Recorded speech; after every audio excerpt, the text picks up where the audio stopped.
Buenas noches, bienvenidos a este segmento de entrevistas en A las 8:45. Estamos listos Adrián Zapata y yo para hablar de la SAT y de la Corte de Constitucionalidad. Ayer fue juramentado el nuevo superintendente de Administración Tributaria. Es el primer abogado que tiene la SAT y también el jefe más joven. Juan Francisco Solórzano Fopa tiene 32 años, un día en el puesto y está acá con nosotros para hablarnos de todo eso que le espera en esta superintendencia, que tiene a dos intendentes en prisión preventiva, a dos ex superintendentes también presos, y usted llega con grandes retos. Juan Francisco, muchas gracias por acompañarnos. Muy buenas noches, Pablo. Muy buenas noches, Adrián.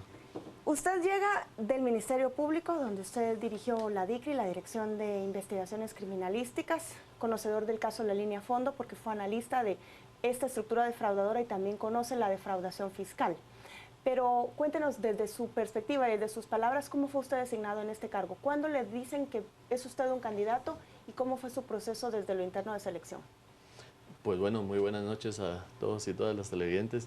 Le comento, yo laboraba para el Ministerio Público en el año pasado, en abril aproximadamente, cuando sale obviamente el caso de La Línea, el 16 de abril. Se da la aprehensión en ese momento del entonces intendente Omar Franco. Y a raíz de esto sale públicamente una convocatoria de parte del directorio que se encontraba en ese entonces para que pues, aspirantes que llenaran los requisitos establecidos en la ley orgánica aplicaran al puesto de superintendente. Es en ese entonces que yo pues, tomé la decisión personal de presentarme ante el directorio. Presenté toda mi papelería, llené todos los requisitos que se exigían para el mismo y me sometí a un proceso público ante esas autoridades, del cual pues salió finalmente esta terna que se le pasó al presidente. Juan Francisco, surge una serie de cuestionantes en el marco después de todo lo que se dio desde abril del año pasado en el país, en particular en el Estado, y el nombramiento de un abogado, y no solo eso, sino de un abogado que ha trabajado en el Ministerio Público, hace parecer, o en el imaginario de la gente está, el hecho de que es indispensable empezar a ver a la gestión pública de ciertas instituciones con una visión más de, ¿por qué no?, persecución para evitar actos de criminalidad. ¿Incide esto en lo que se tiene planeado hacer en tu ejercicio a cargo de la superintendencia? ¿Es parte de la opción que vas a ejercer desde la SAT? Yo creo que desde el momento en el que me postulé para el puesto de superintendente de Administración Tributaria, pensé y en ese entonces reflexioné acerca de cómo eran en realidad muy parecidas las dos instituciones, la Superintendencia de Administración Tributaria con el Ministerio Público. Y es que la Superintendencia de Administración Tributaria, su función, una de sus funciones principales, pues es investigar y fiscalizar a todos los contribuyentes que de alguna u otra forma no están pues cumpliendo con su obligación tributaria, y a aquellos que aunque sí cumplen, pues también hay que fiscalizarlos para pues establecer que todas sus cuentas estén en orden. En ese sentido de ideas, se hace una labor, o se debería hacer una labor en realidad en la SAT, de mucha inteligencia financiera. Y cuando me refiero a inteligencia financiera, me refiero a análisis de datos financieros, análisis de facturas, análisis de estados de cuenta, análisis de las declaraciones que nos hacen los contribuyentes a la SAT. Y toda esa información debería ser corroborada y cruzada con bases de datos públicas, por ejemplo, a las que se pueden tener acceso y que nos pueden servir para ir creando los perfiles de los contribuyentes. Y sinceramente esa es una gran parte de la labor que hacemos o que hacía yo en este caso en el Ministerio Público. ¿Como el DICABI, por ejemplo? DICABI es una de las muchas entidades a las cuales deberíamos tener acceso en la Superintendencia de Administración Tributaria y con las cuales y cuyas bases de datos deberíamos poder cruzar información. Usted en su discurso me llamó la atención que dio unas palabras espontáneas, no las leyó, y hablaba de recuperar la confianza de la población para mejorar la recaudación. ¿Cuál es su plan para hacerlo? Lo primero que hay que hacer es transparentar los procesos, que la población sepa cómo la SAT hace para recaudar todos los fondos que necesita como parte de su labor. Y en ese sentido, cuando uno transparenta los procesos ante la población tiene más confianza en esa institución. ¿Qué se refiere con transparentar procesos? Desde los procesos de fiscalización, por ejemplo. Poder tener planes de fiscalización que sean públicos para que las personas, en este caso las entidades o personas particulares, sepan sobre qué va a versar las fiscalizaciones o las auditorías que se le va a hacer a la SAT. No es que necesariamente uno tenga que anunciar, digamos, a quién voy a fiscalizar, pero sí tienen que saber ellos qué aspectos son los que se van a hacer.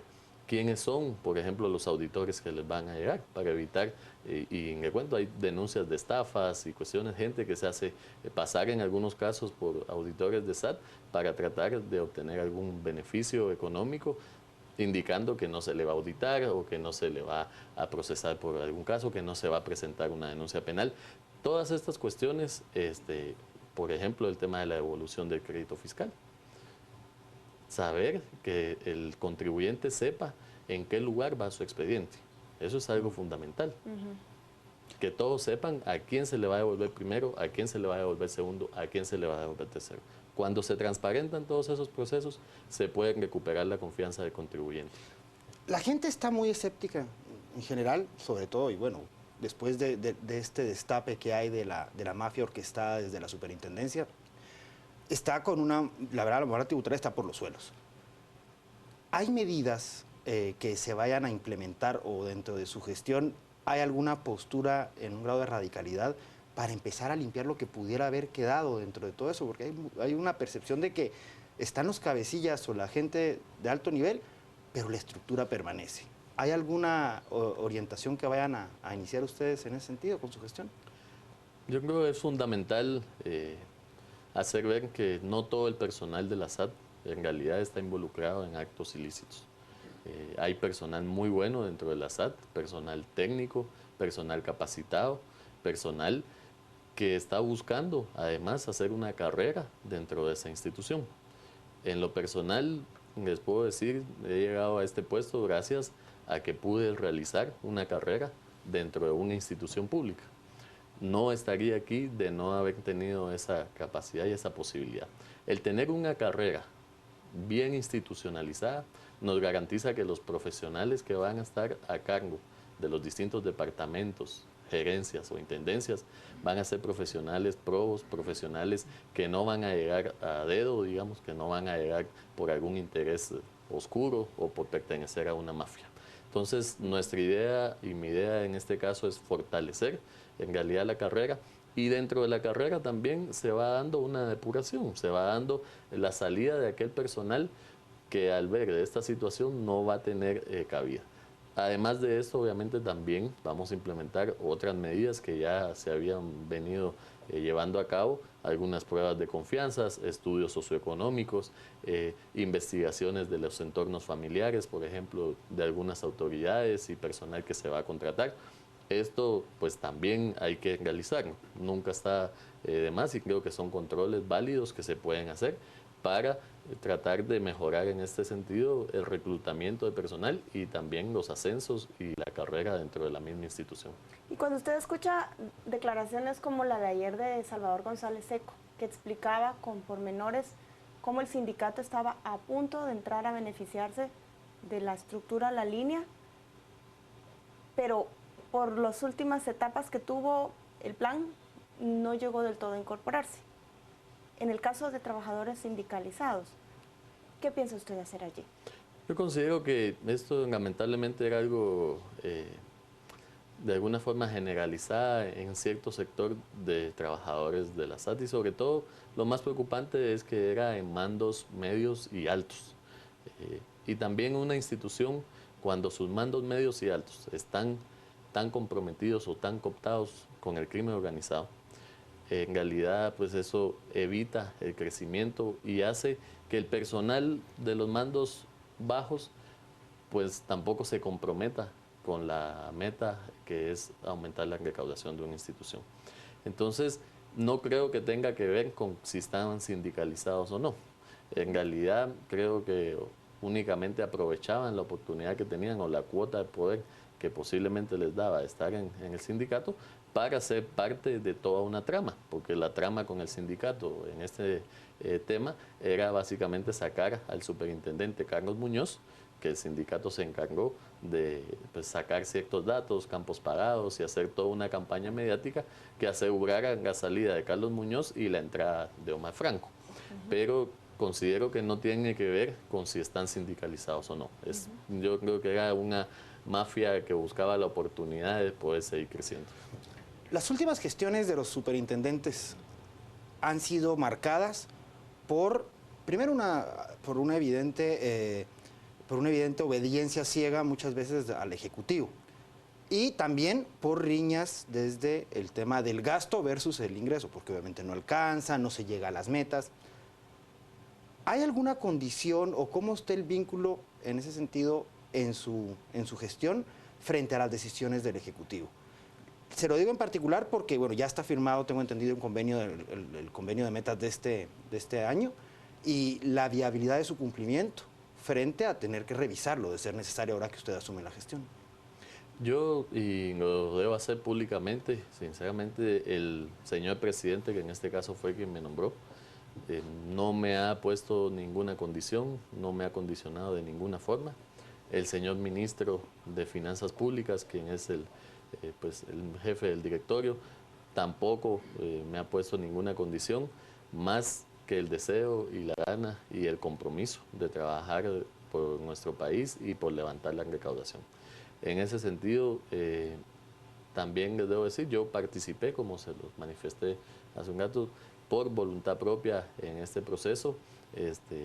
Quise poner mi experiencia al servicio, pues en este caso de la Superintendencia de Administración Tributaria y del área de recaudación, y fue el señor presidente el que decidió que me iba a seleccionar sin que haya existido alguna presión de ningún tipo. Pero entendíamos que usted también era considerado para ser viceministro de Gobernación y que a última hora su nombramiento no se concretó. Ayer, cuando lo juramentaron, el cuerpo diplomático estaba respaldando su designación. ¿Cómo explica usted que en la SAT sí tiene el visto bueno el presidente y no en el Ministerio de Gobernación? Mire, sinceramente el tema del Ministerio de Gobernación, pues considero que se hizo una excelente elección al nombrar al licenciado Francisco Anguilla como ministro y al licenciado Ricardo Guzmán como viceministro de Seguridad. Estuve honrado de que se me tomara en cuenta por medios y por algunas personas allegadas al señor presidente, pero en realidad pues no fue más que eso, ¿verdad? Nunca se concretó ninguna situación. Y con relación al apoyo del cuerpo diplomático, pues en realidad entiendo que los invitaron porque son parte, la mayoría de los que estaban ahí representados, miembros del G13, que son el grupo de países que más han apoyado y que más han colaborado con la Superintendencia de Administración Tributaria y con los que espero poder trabajar muy de cerca en todo este proceso de reorganización y reingeniería de la SAT. Fruto de la experiencia que ha tenido en el Ministerio Público, no ha faltado quien haya señalado que no tiene ningún grado de experiencia en lo que es el tema de la administración tributaria. ¿Existió cuando usted decidió postularse el año pasado algún diseño o algún plan de trabajo que no generara una visión de improvisación frente a este nombramiento o lo toma por sorpresa en ese sentido? No, por supuesto, desde el momento en el que decidí postularme, presenté, y además era un requisito obligatorio, presentar el plan de trabajo ante el directorio de la SAT, que contenía en este caso mi plan de trabajo 7 ejes fundamentales, de los cuales pues ya vamos a comenzar a desarrollarlos. Uno de esos obviamente el tema de la transparencia, que ya lo hemos tocado y abordado. Otro eje fundamental es el tema de la tecnología, implementación de distintas formas tecnológicas que existen, desde bases de datos, software para cruces de información, escáneres para las aduanas, toda la automatización de los procesos. Todo el tema tecnológico es algo primordial y en lo que además la cooperación, entiendo, pues está bastante dispuesto a apoyarnos. Obviamente el tema pues, de la reorganización interna, ver qué unidades de la SAT están funcionando, cuáles están llegando a su meta y cuáles son las que en realidad pues, no están funcionando y no están cumpliendo las labores para las que fueron creadas. Además de esto, ganarnos la confianza del contribuyente, ¿verdad? Obviamente eso es fundamental. Si no nos ganamos la confianza de toda la población, pues en realidad GASAT no va a despegar. ¿Va a llevar gente del Ministerio Público para trabajar en su equipo? Considero que sí. Le debo decir que me he llevado una grata sorpresa de varios de mis compañeros y compañeras, que algunos pues me han buscado y se han querido sumar a mi equipo de trabajo, otros a quienes yo le he pedido en algún momento pues que me puedan acompañar con distintas habilidades. No puedo revelar nombres porque están pendientes de tomar ellos una decisión personal, algunos, otros que ya me lo han confirmado, pero que siguen trabajando en la institución y que se sabrá próximamente. Está a la vuelta de la esquina el tema de una reforma a la ley orgánica. ¿Habrá un espacio para que desde su gestión pueda proponer, independientemente de lo avanzado que puede ir ya el borrador o la propuesta desde el Ejecutivo, se ha contemplado la posibilidad desde la gestión proponer algunas cuestiones en esta nueva ley? Pues como superintendente de Administración Tributaria, a nosotros en algún momento a la SAT se le hace la consulta y el Congreso pues de hecho ha invitado al anterior superintendente que estuvo de forma interina y ha participado junto con el ministro de Finanzas Públicas en la discusión y en las mesas técnicas que se han llevado a cabo junto con los miembros de la Comisión de Finanzas del Congreso. Entiendo que ya es un proceso que va, de alguna forma ha ido avanzando ciertas etapas y nosotros, o desde mi administración, pues nos vamos a sumar a los avances que estén y si en algún momento nos dan la posibilidad de poder aportar algunos insumos, con mucho gusto lo haremos. Sin embargo, pues creemos que el señor ministro de Finanzas Públicas también tiene una visión bastante clara de lo que quiere para las reformas y eso estamos evaluando. Las previsiones más optimistas tienen en cuenta que es probable que en 2016 no se llegue a la recaudación necesaria para los gastos que tiene el Estado. ¿A qué acuerdo llegó usted con el ministro de Finanzas, por ejemplo, sobre el desempeño que esperan de usted, el que usted ofrece y lo que pueden conseguir a final de año? Y sumando ahí el tema del impuesto al cemento que se quedó en el tintero y a la telefonía, ¿podría haber un grado de presión para ajustar con eso también el tema de su gestión? Hemos hablado ya con el señor ministro de Finanzas Públicas y haciendo una proyección realista, nosotros esperamos poder empezar a tener resultados hacia el segundo semestre de este año. Considero que en lo que queda de este primer semestre, en realidad 3 meses y medio, pues nos vamos a empezar a ajustar, a hacer un diagnóstico de lo que se tiene en la institución, de las carencias que tenemos, revisar los múltiples diagnósticos que se han hecho ya al respecto, porque han habido de parte de entidades privadas, de organismos internacionales, ya hay mucha documentación al respecto, o sea, tampoco tenemos que partir de cero en ese sentido. Haciendo toda esta revisión, nosotros en estos 3 meses y medio, pues sentaremos las bases para que en el segundo semestre de este año la recaudación pueda levantar y tener así una perspectiva, si no podemos llegar a la meta trazada para este año, por lo menos asegurar que en el año próximo sí lo vamos a cumplir. ¿La expectativa suya cuál es en este cargo? Mi expectativa es aumentar la recaudación. Eso tiene que ser el objetivo número 1 de la SAT. Y para esto yo espero poder liderar a las 4.500 personas que trabajan en la SAT, hacer una reorganización dentro de la SAT que nos permita mejorar los procesos institucionales, levantar la carrera administrativa y de trabajo, el servicio civil dentro de la SAT, para reforzar la moral de los trabajadores, que es algo que está sumamente golpeado. ¿Como la de los contribuyentes? Como la de los contribuyentes. Y en ese sentido tenemos que trabajar porque eso es un círculo, una especie de círculo vicioso, donde si los contribuyentes tienen baja moral, pues igual va a decaer de alguna forma la de los trabajadores porque no van a llegar a su meta y viceversa. Si los trabajadores no tienen una moral alta, pues no van a trabajar y no van a poner todo su empeño para lograr la meta y hacer su trabajo en función de facilitarle al contribuyente que tribute y que se acerque a la SAT y a poder aumentar la recaudación de esa forma. Juan Francisco Solórzano Fopa, muchas gracias por venir a esta entrevista en su primer día del trabajo, larga jornada la que tuvo usted hoy. Gracias por compartir con nosotros estos planes que tiene y también sus expectativas. Miremos qué dice usted la audiencia a través de redes sociales con Rocío Lazo. Paola, muy buenas noches. Hablamos en este momento sobre la SAT. Tuvo la oportunidad de entrevistar a Juan Francisco Solórzano Fopa, el nuevo superintendente de Administración Tributaria. Nos interesa mucho saber su opinión. En Facebook y en Twitter nos encuentra como Canal Antigua. Comenzamos con Raúl. Enhorabuena por el nuevo y joven superintendente, que recuerde todos los días que se debe a la Constitución, no al presidente. Juan Carlos Martínez, lo primero es tener el control sobre el personal, depurar de forma progresiva, elaborar y aplicar controles cruzados.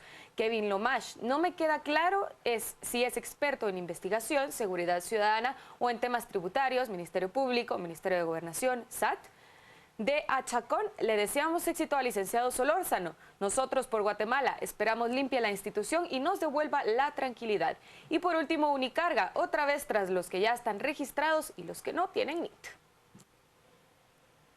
Gracias por todos sus comentarios. Les volvemos a recordar que en Facebook y en Twitter nos encuentra como Canal Antigua. Ahora es momento de hacer una pausa comercial. Al regresar le tenemos información sobre la elección a los magistrados ante la Corte de Constitucionalidad.